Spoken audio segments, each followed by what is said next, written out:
ఈరోజు మనం మన పల్లెటూరులో వాళ్ళు సరదాగా మాట్లాడుకుంటూ అంటే వాళ్ళ లాంగ్వేజ్లో వాళ్ళు ఎలా ఒకరికొకరు హ్యాపీగా ఎలా ఎంజాయ్ చేస్తూ వంట చేసుకుంటారనేది మనం ఇప్పుడు చూడబోతున్నాం.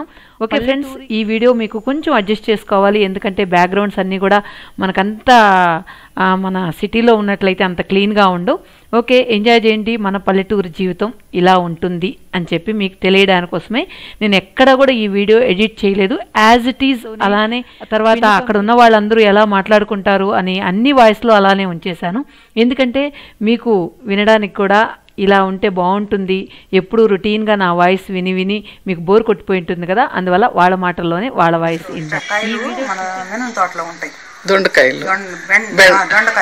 దొండకాయలు ఇవి తెచ్చి 4 కోసేసి మజ్జిగ పోసి కొంచెం ఊరేసి 2 రోజులు. అక్క ఈ దొండకాయలు కూరకు పనికిరావు కదా, అంటే పొట్టుగుంటాయి ఈ కాయలు, ఇవి చేదుగుంటాయి, ఇవి పొట్టుగుంటాయి అన్నమాట. పెట్టి 2 రోజులు కొంచెం ఉప్పు వేసి ఎండ పోసేసుకుంటే బీపీ షుగరు కడుపులో అల్సరు అవునులే అవన్నీ కూడా 4 రకాల వ్యాధులు పనికి వస్తాయి. మజ్జిగలో నంచుకోవడానికి బాగుంటాయి. తర్వాత పప్పులులో నంచుకోవచ్చు. అవును, అంటే ఏదైనా స్నాక్స్ లాగా నంచుకోవచ్చు. మన బొడి అలాగే వేయించుకోవాలి. 4 రకాల జబ్బులు పనికి వస్తాయి. ఎండబెట్టేసేసి బాగా ఎండాలి. ఎండిన తర్వాత మనకు ఎప్పుడైనా సంవత్సరం అంతా ఉపయోగించుకోవచ్చు. పెట్టేసుకుంటే సంవత్సరం రోజులు ఉంటాయి.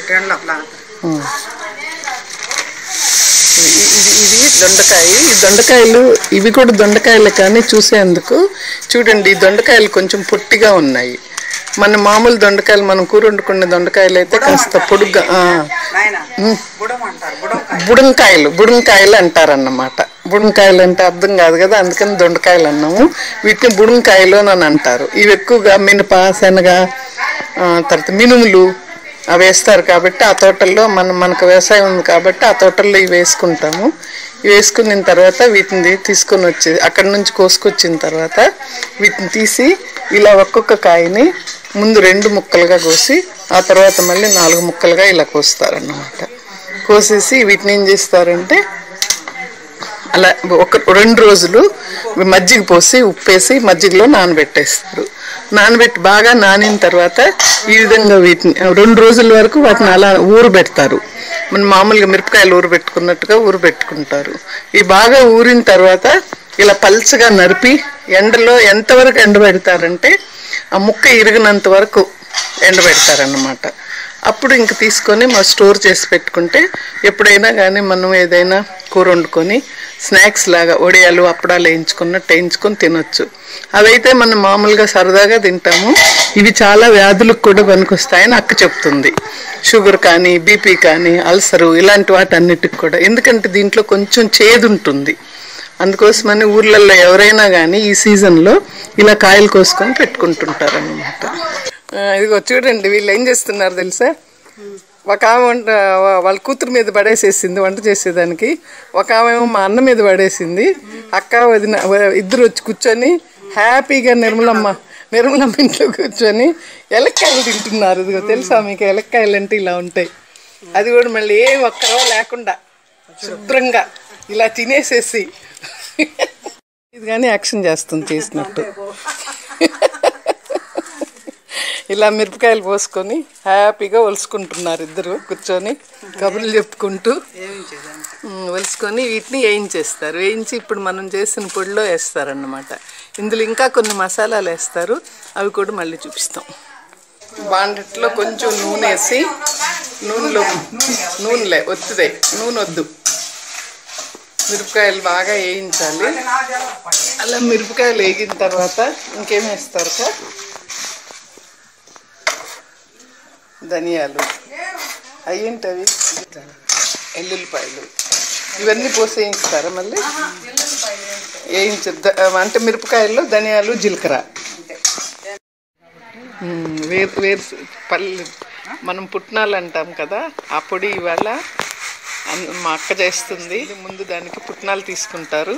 ఆ పుట్నాలన్నిటినీ మంచిగా రాళ్ళు లేకుండా అలాగా చాటుతోటి చెరుగుతూ ఏరుకుంటారు. మనమైతే సిటీలో ప్లేట్లో పొడుచుకొని 4 పెళ్ళలు ఏరేస్తాం. కానీ వీళ్ళు అలా కాదు, ఒక్కొక్క ముక్క తీసుకొని వేసేసి వాటన్నిటిని నీట్గా చేసి పక్కన పెట్టుకుంటారు అన్నమాట. ఇట్లా శుభ్రం చేసుకున్న పప్పుల్ని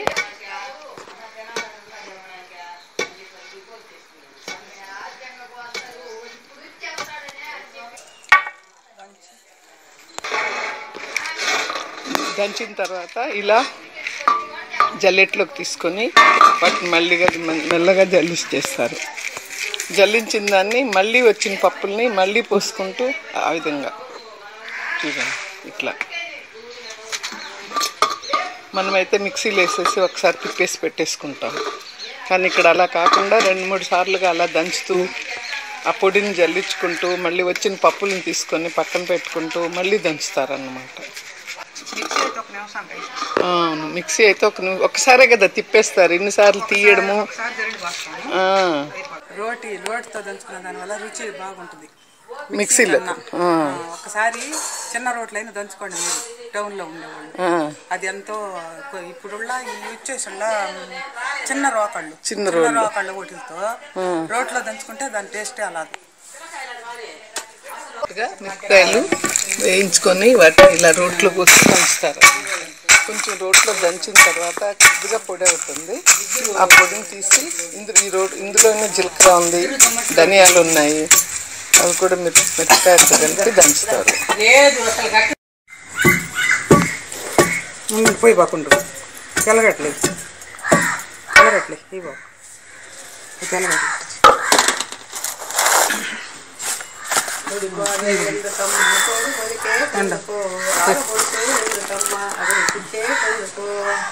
పాటలు పాడుకుంటాం. తెల్లగడ్డలు వేసేసి దంచుతారు ముందు.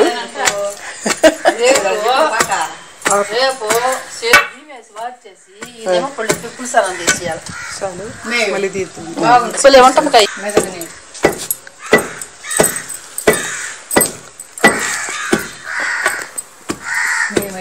పచ్చడి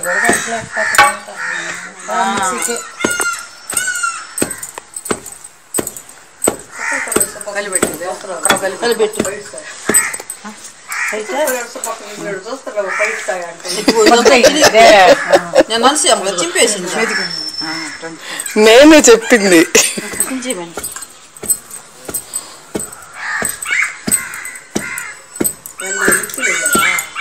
ఇలా మిరపకాయలు, ధనియాలు, జీలకర్ర, ఎల్లుల్లిపాయలు అన్నీ మెత్తగా దంచిన తర్వాత శనగల పొడి అందులో పోస్తారు.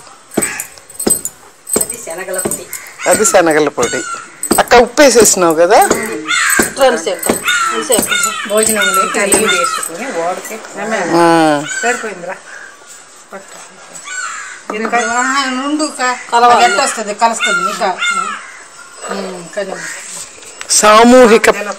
సామూహికంగా పొడి తయారు చేస్తున్నారు.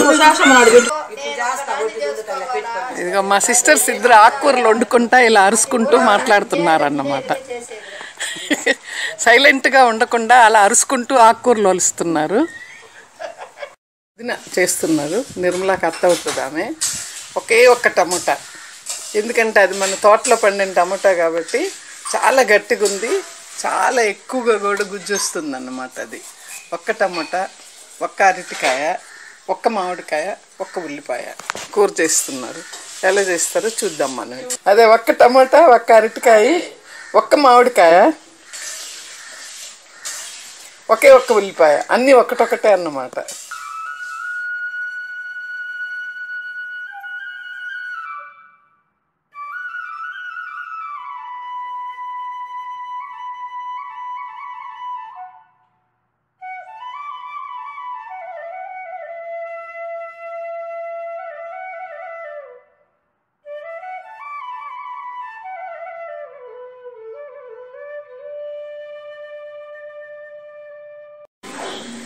ఇట్లా మనం మామూలుగా జనరల్గా చికెన్ మ్యారినేషన్ చేసినట్టుగా వీళ్ళన్నీ మ్యారినేషన్ చేసేసి అందులో కొంచెం ధనియాల పొడి కూడా కలిపేసి నూనె వేసేసి మంచిగా సన్న సెగ మీద సిమ్లో పెట్టి ఉడకబెట్టినట్టుగా మెల్లగా ఉడకబెట్టి రిఫైన్డ్ ఆయిల్ అయితే మనకి ఈ కలర్లో ఉండదు. శనగ నూనె కదా, అందుకని అట్లా. అంటే వీళ్ళు పప్పులు కొనుక్కొని గానుగ వేయించుకొని న్యాచురల్గా వాడతారన్నమాట. కొంచెం కాస్ట్లీ కూడా పడుతుంది, 240 250 అలా పడుతుంటుంది కేజీ. అయినా కానీ అదే వాడతారు. మినపప్పు కూడా బాగాలేదు, మినపప్పులు కూడా మినువులు కూడా పండుతాయి కాబట్టి పప్పులు అవన్నీ ఇంట్లోనే దంపించుకొని పెట్టుకుంటారు. ఈవెన్ చింతపండు కానీ అవన్నీ కూడా చెట్లకు కోసుకొని న్యాచురల్గా పెట్టుకొని ఉంటారు. పులుసు ఉండడం లేదుకా. నేను చెప్పేది ఏమన్నా, అంగట్లో ముద్దురుగాయలు కోసేస్తారు వాళ్ళు, కోసి ఇప్పుడు మామిడికాయలు పెడుతున్నారు చూడరు, అది పెట్టేస్తారు. అప్పుడు మెత్తగా వచ్చేస్తాయి, తీసేస్తారు. దాంట్లో పులుసు ఎక్కదు అప్పటికే. అందువల్ల ఇప్పుడు మనం కట్టి పండుగని తీసుకొని పండిపాది బాగా. అవును,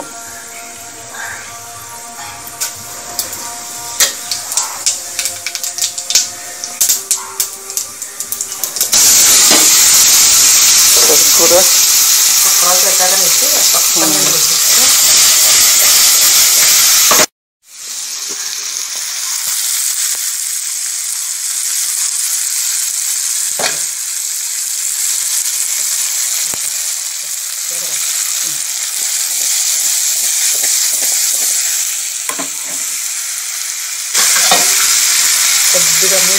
కొంచెం చాలా కొంచెం నీళ్ళు వేసిస్తే మనకు అరటికాయ మామిడికాయ కూర రెసిపీ రెడీ.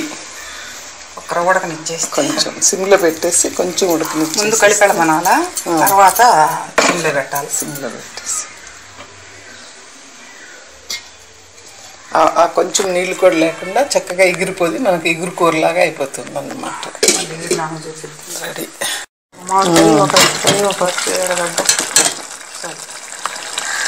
సరే అయిపోయింది. ఇప్పుడు మనం హ్యాపీగా వేడివేడి అన్నం పెట్టుకొని తినేయచ్చు. నేను కూడా ఎప్పుడు తినలేదు, ఫస్ట్ టైం తినబోతున్నాను.